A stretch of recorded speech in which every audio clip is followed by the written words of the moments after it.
Welcome to the Side Hustle to Small Business podcast, powered by Hiscox. I'm your host, Sanjay Parekh. Throughout my career, I've had side hustles, some of which have turned into real businesses. But first and foremost, I'm a serial technology entrepreneur. In the creator space, we hear plenty of advice on how to hustle harder and why you can sleep when you're dead. On this show, we ask new questions in hopes of getting new answers. Questions like, how can small businesses work smarter? How do you achieve balance between work and family? How can we redefine success in our businesses so that we don't burn out after year 3? Every week, I sit down with business founders at various stages of their side hustle to small business journey. These entrepreneurs are pushing the envelope while keeping their values. Keep listening for conversation, context, and camaraderie.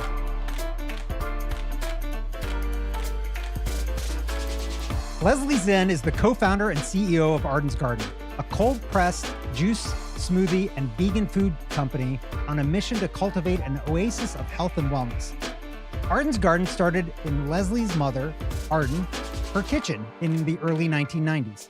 25 years later, Arden's Garden offers cold-pressed juices, made-to-order smoothies, juice shots, and a variety of plant-based snacks and salads. They have 2 production facilities in East Point, Georgia, 17 retail locations throughout Metro Atlanta, and more than 1,000 partners in the Southeast region. Leslie, welcome to the Side Hustle to Small Business podcast. Thanks, Sanjay. Glad to be here. So I got to start off from the get-go and make sure that our listeners realize this and understand this, that you're not really a side hustle or small business anymore. You've become a much larger thing, but we'll get to that in a minute. I'd love for you to tell us a little bit about your background and your history. Oh, well, how far do you want me to go? So I grew up here in Atlanta. I attended Georgia Tech, and after Go Jackets. Yeah, baby. After graduating, I got a job in a marketing company, and after about a year, I was getting paid really well, but wasn't super proud of what I was doing. So I said, I want to do something that helps people feel better. So I thought, med school, perfect. So I went back to Georgia Tech, took a bunch more sciences, took my MCAT, started interviewing. And at the same time, my mother was making juices in her kitchen. And so as Arden's Garden, as it came to be known later, started growing, I was helping her on the side. And I didn't like the interview process for med schools. I'm not really great in a hierarchical situation, being told what to do. And so I thought, well, if I join my mom, I can help people be healthy and I can feel good about what I'm doing, or I could go to med school and have 10 years of a challenging environment. So I chose to join my mom. So that's fascinating. So Arden's Garden is a vegan company. Were you vegan this whole time, or did you become vegan because of the company? Like, how did that happen? I was definitely not vegan when I started.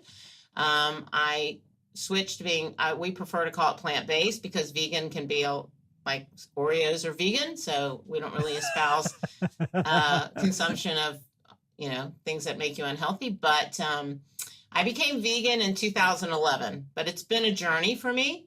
I was definitely a junk food vegan in the beginning. And over time, I learned more about what was important for me to be putting in my body. And we kind of changed our diet, and along the way, changed the offerings that we began producing at Arden's Garden. Okay. So let's start talking about the early days, the beginning. Like, what inspired your mom to get a juicer and start doing this? Yeah. So my mom has been the biggest health nut all my life. Way before people were drinking healthy drinks or eating healthy food, my mother was super into health. So I'm talking about the 60s and 70s. She was making the most disgusting combinations for my brother and I. And basically that was breakfast for us. So she learned about this juicer back in 1963 called a Norwalk that she wanted to buy, but it cost $1,500 and she couldn't afford it. So she said someday. Fast forward 30 years, she still wants this Norwalk. Only now it's $2,200. She still cannot afford it. And she says, I don't want to go my whole life without this juicer. So she does the all-American thing. She gets out her credit card. She buys the juicer. And to make herself feel better, she calls all her friends and says, I have this amazing juicer. I want to use it. So if you guys want juice, I want to make it for you. And that's how Arden's Garden began. Okay. So it started with just making juice for friends. Yep. And they were paying free. for it for free. Okay. Making juice for friends for free. So that doesn't really help pay down the credit card bill of what this was. Right. So how did she get to the point of figuring out how to do that? So what happened is a health food store opened in her neighborhood, and they heard about her, and they said, hey, we will give you the produce, you make the juice, we will sell it, and we'll split the sales. And my mother thought, my goodness, this is a home run. I am buying the produce and giving the juice away. You're going to provide the produce, and we're going to split the sales. She was all in. But she quickly realized that this Norwalk is a home cold press. It's extremely labor intensive. So she went and called my brother and I to come help because we were free labor. So that's how we began. So it was the three of you then working on this one machine. Yes. And then what happened? So you started selling to this health food store, but then there were other people then that started lining up as well. Well, what happened was the first thing was my brother took one look at that juicer and he said, also a tech grad, by the way, he said, Mom, there is no business on this machine. I will buy a real cold press, a commercial cold press, but I want to be CEO. And my mother said, be whatever you want to be. And so he bought a real juicer and we started operating with that juicer. However, this is 1994. Nobody is juicing. We are bottling in mason jars. We're writing the names of the juices on top of the jars. Nobody's getting paid, essentially. My mom was getting a pittance, but my brother and I definitely weren't. So as a last-ditch effort, we said to our mom, hey, Mom, go into Buckhead where people have money, disposable income, and try and sell this juice. And we were thinking like lawyers' offices or stock brokerage houses, but my mother doesn't think like normal people. And so she went to hair salons. And that decision literally turned our entire business around because hairstylists always want things that are new and trendy. They always have cash from tips. They are stuck in their stations and they always have a new customer in their chair. So overnight, I would say in less than 3 weeks, my mother was selling 3 times the amount outside of that health food store as we were. And so we quickly outgrew that situation. My brother was living in Virginia Highlands. There was an old Little Caesars pizza that had been open meaning open as in not rented, available for rent for 9 months. We looked at the space, we met the landlord, and he told us it was $2,500. And for us, that was like $1 million. We were paying nothing at the health food store. We were terrified, right? And so he said, listen, he was desperate. He had not had any rent for 9 months. So he said, I will give you a 30-day out and no security deposit.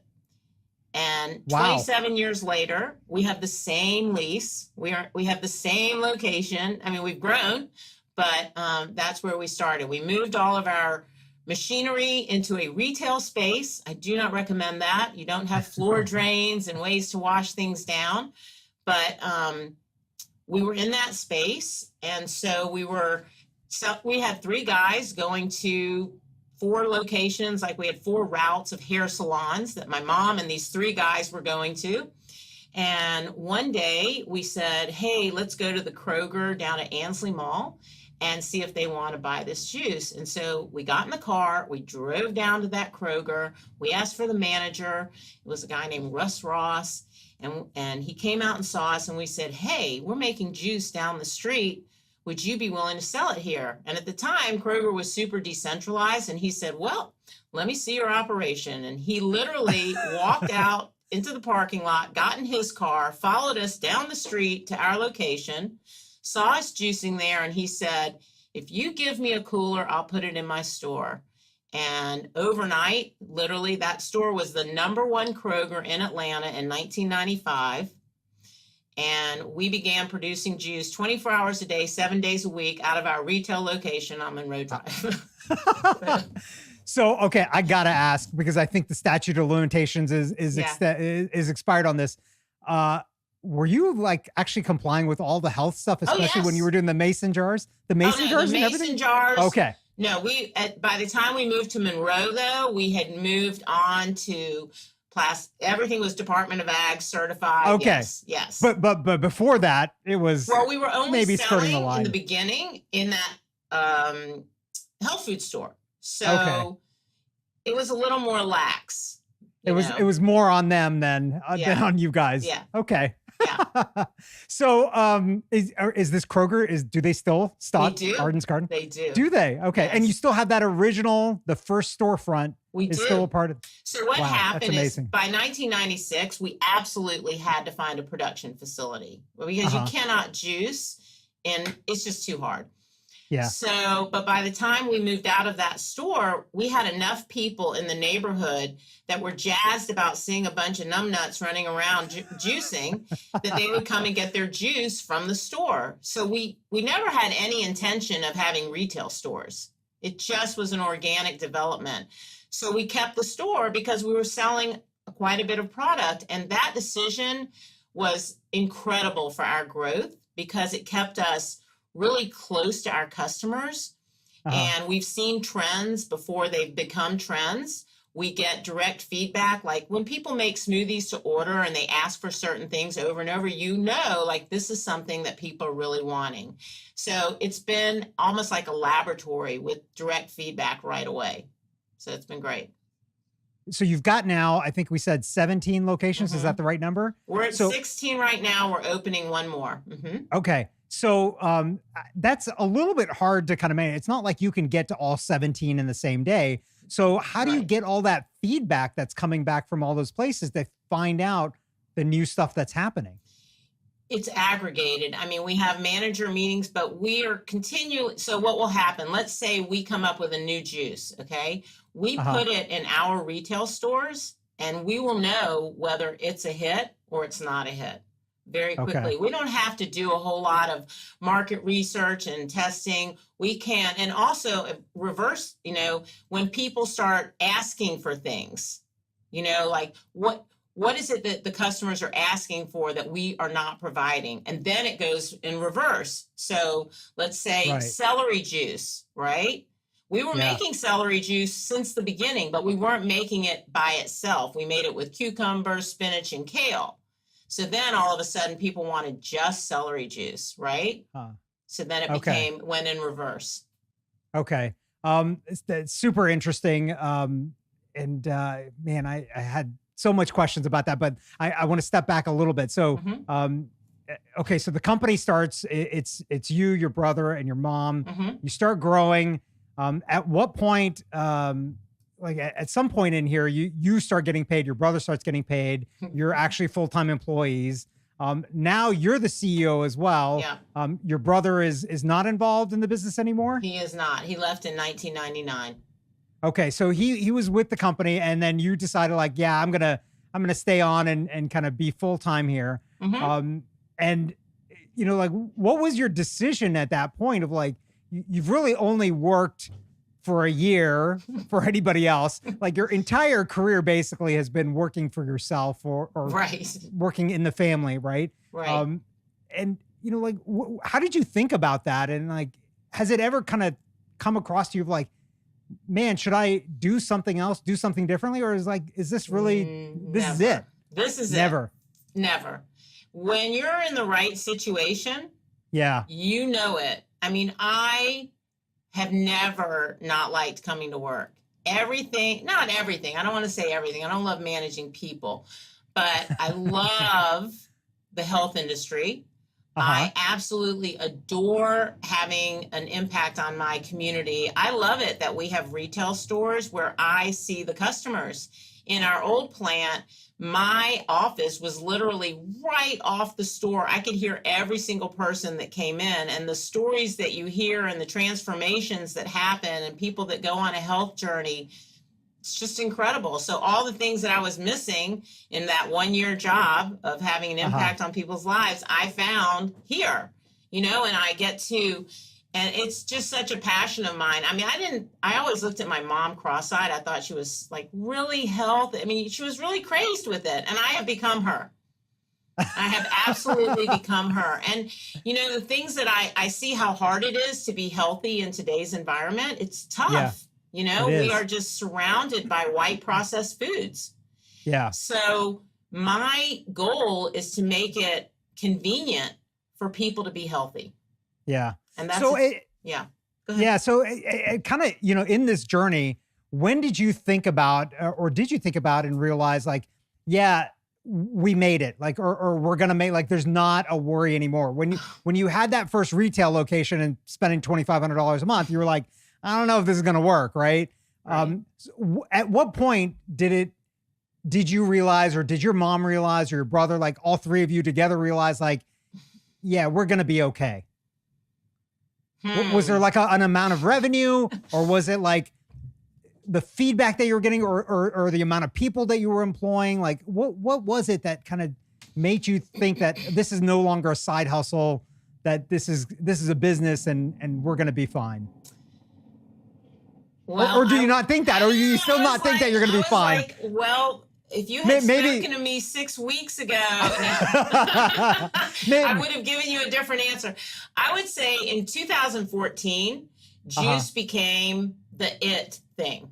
Yeah. Right. And so all the things that had been a struggle became super easy. You know, we were already perfectly placed. It was, so I think in the first 19 years of our operation, we opened 7 stores. And in the 20th year, we opened 7 stores. Wow. You know, so we had this, and it was just bam, bam, bam. So that is probably when I really was like, whew. But you know, the bigger you get, the harder you can fall. Yeah. You know? Yeah. So is that the big worry for you nowadays? Is it like, what's going to happen next? Because you talked about something happened 6 weeks ago. I mean, we're all dealing with kind of this pandemic and the economy and all of these things. And you guys are, I would consider a premium product, right? Like it's a higher end product. So you're exposed to some of those issues. Like, do you worry about all of that stuff now more of like? I don't worry about, so the pandemic has been very good for us.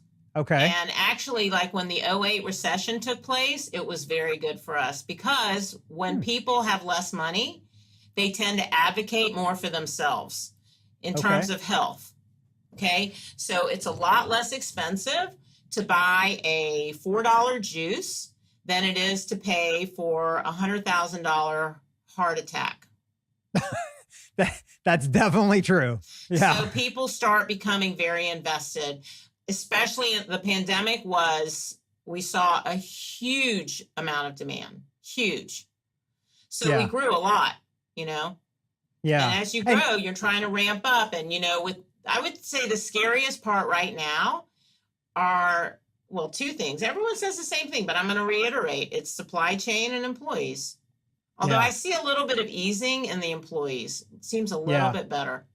Let's talk about your employees a little bit, because I think you do a fascinating thing. I'm fortunate to have come down to your facility and seen it, and it's phenomenal. But like you have to distribute so much, but you really like turned it over to the employees. Like talk to us about like how did you decide this, and the scheduling, the shifts, and how all of that works at Arden's Garden? Well, the employees, so many of my employees, luckily, have been with me for a long time. So they've grown right along with us. And they know how to do their jobs better than I know how to do their job. And so they've been instrumental in determining, you know, how we will grow, how we just added a huge thing to our repertoire. I don't want to get really boring or anything, but there's a machine called an Hpp machine, which is high pressure processing.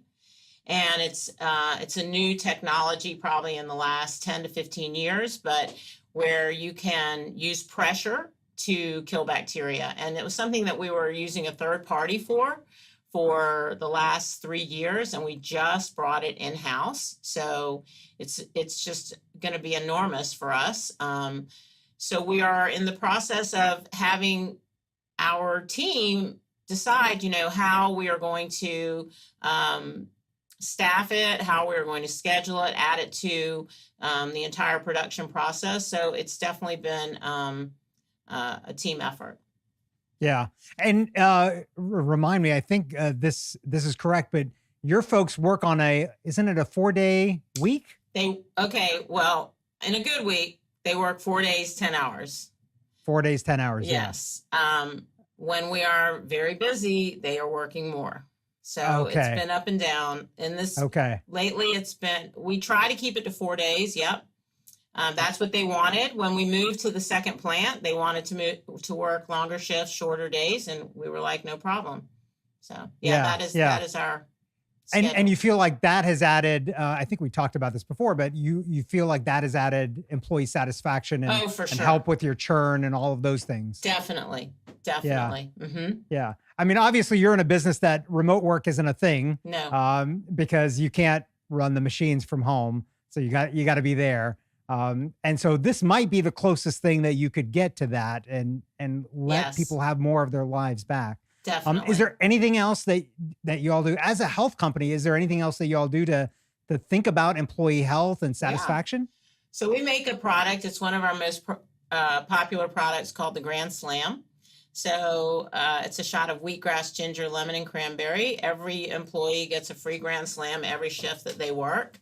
The employees get half price on all of our products. We also really encourage health and wellness. So we have partnerships with yoga studios so that they can attend yoga for half price. Our company will pay half, they will pay half. So there's a whole bunch of initiatives to help people be healthy. Yeah, I love that. Okay, so let's talk about the future a little bit. Okay. Right now, you've got 17 retail locations, all in the Metro Atlanta area. Yes. You distribute all throughout the Southeast. Correct. What happens next? Is that it, or is there growth beyond that? There's definitely growth beyond that. So on Friday, we were notified that we will be selling in Costco. That's big news. That's big awesome. News. Yep, we're very excited about that. So that will be starting in August. So that's a big step forward. We also recently partnered with Walmart. So we're actually outside of the 6 states, but not with a huge footprint just yet. But we are working on having that grow. We have aspirations to move up the Eastern Seaboard. And we also would like to grow our retail stores as well. Yeah. Our next retail store is going to be in a very underserved area, Old National Highway. Okay. So this fits right along with our mission to go to food deserts and provide healthy offerings. So stay tuned for that. Yeah, that's awesome. So the Walmart and Costco relationships, that's going to be nationwide? Well, we're starting in the Southeast with Costco. Okay. So we started, I don't think that Walmart is exactly, they basically have DCs in various states and you can pick and choose where you're able to service. So, but we have grown with them. We're not nationwide. We have a perishability issue. And also just shipping is so expensive right now. Yeah. So you're going to grow over time with both of those. I hope so. Really to get to the point of expanding, if you're going up the Eastern Seaboard, then you're going to have another production facility, right? Because of the perishability issues there that you've got. We have quite a ways we can grow before we'll be opening a new facility. Yeah. Oh, that's awesome. Yeah. That's awesome. Well, I love the facility that you're in now. It's so massive. It's just so impressive. Yeah. Okay. Let's turn to kind of thinking about the business and advice for other entrepreneurs. You've seen this business now grow and you've been in this business since the beginning, basically. What has kind of changed for you and what kind of tools and kind of processes have you implemented over time that have helped you like manage the business and scale the business? And what do you have now that you couldn't do without? Okay. So I think that, I'll tell you, maybe it's easier to answer what I think some of my pitfalls have been. And what Sure. Yeah. Let's talk about that. Yeah. So I think that we grew very organically rather than intentionally. Okay. And the way I like to describe it is that we were like a 1,400 square foot craftsman that grew into a McMansion. And we didn't quite have the foundations in place to support the growth. So what we've had to go back and do is to understand that we need to have better processes and procedures in place. I know this sounds kind of boring, but it has really helped us to go back and do job descriptions and have accountabilities and do KPIs. You know, I'm sort of a figure it out type person, but most people are not figure it out type people. And so, you know, when you put people who are not figure it out type people in situations where they don't have great guardrails, you know, so we've had to go back in and not just be like, oh, great, look at all these sales, you know, because in the long run, it can't support itself. So that was a big pitfall for me that I've had to go back and take a second look at. And I think that's very classic entrepreneur, right? Like we just figure it out. You just do things, and You're things like, will happen. We need this position. You're hired. Go for it. Good luck. Do some stuff. Let me know if you need help. Right. And you're right. Most people are not like that, and it's good because those of us that are entrepreneurs need people that can actually get the work done and follow the rules and stay within the guardrails. But it's incumbent upon us as entrepreneurs to figure out what those guardrails are. So, so that's good. So now you're going back and we have gone back and done all that. We're in the process. We're still in the process. Yeah. That's what I was going to ask. There's still action happening there. Absolutely. Yeah. And how is it that you figured this out? Was it that you just woke up and realized this? No. Did you have somebody that told you this? Yes. Like, how did you figure this out? We brought in consultants. Okay. I belonged to a group where a woman had used these consultants and she had been really thrilled. And, you know, I'm kind of a scrappy entrepreneur. We'll get through it. We can figure this out, you know. And she was like, look, they showed me A, B, and C, and it affected me this way to the bottom line. And I said, And they came in for 3 days and just did an analysis, and everything they said rang true. So I was like, okay, come in, come help us. And so that's what we're doing now. So very valuable to get expert advice at the right time there. Yeah. Okay, so let's talk about other entrepreneurs, people that are thinking about doing something like this. I don't know if anybody's going to buy a cold press juicer and try to start a juicing company, but thinking about launching a side hustle or small business, like you were there in the beginning. What would your advice be for somebody like that's thinking about it, that hasn't done it, that's debating about it? Like, what would you tell them? I would tell them that if they feel super passionate about what they want to do, then they should absolutely go for it. I think the most important thing is to really enjoy what you do. And like in my life, both my parents, my father was a tech professor and he absolutely loved his job. And my mom the same. And then I know so many people that are in jobs that they don't love. So if you love what you're doing and you're really interested in this side hustle, whatever it is, and it moves you, you're going to be willing to go to any lengths to get it off the ground. And that was what was important to me. Like I was working extremely long hours. I was doing every job imaginable. I was a delivery driver. I pressed the juice. I helped the retail customers. I mean, it didn't matter. There was no job that was beneath me. You know, we didn't even have any employees. So we were all doing this. And I loved it, you know, so I think that if it's something that I don't know if it's something that you're just doing it, like you think it's a good idea and you just want to make money. I don't know. Maybe that's okay. But for me, I mean, I did want to make money for sure. Like if my mom were in business, she would, when I used to every so often, my mom would need a day off when she was delivering to the hair salons, you know? Yeah. And so I would do her route for her. And literally every third person would tap me on the shoulder and say, Arden only charges me $2.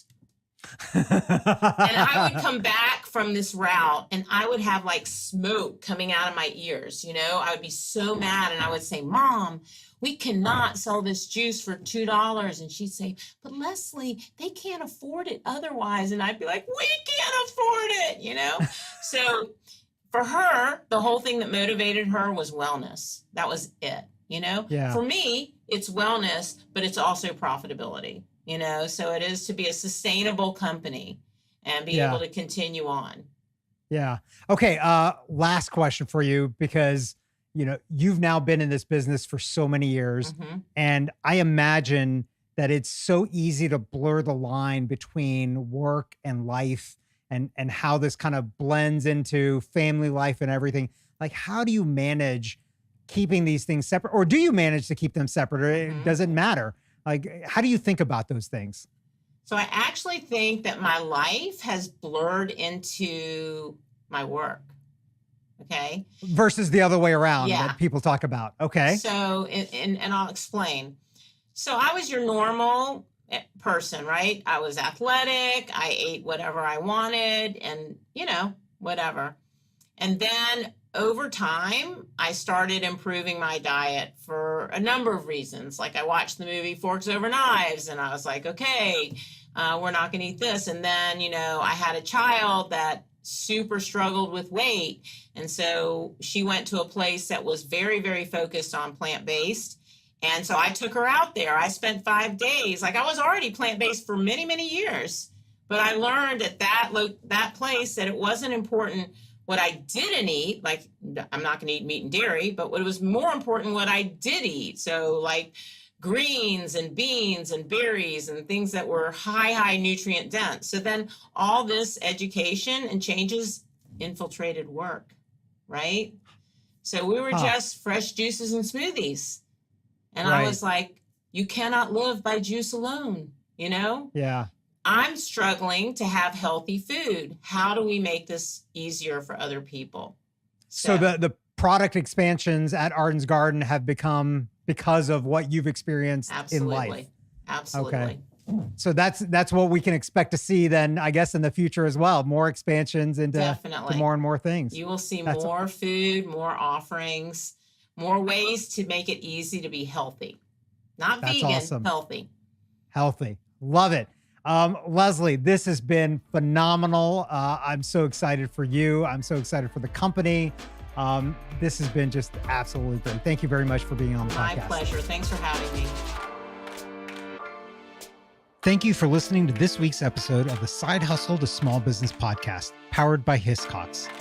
To learn more about how Hiscox can help protect your small business through intelligent insurance solutions, visit hiscox.com. That's HISCOX.com. And if you have a story you want to hear on this podcast, please visit hiscox.com/share your story. I'm your host, Sanjay Parekh. You can find me on Twitter at Sanjay, that's SANJAY, or on my website at sanjayparekh.com.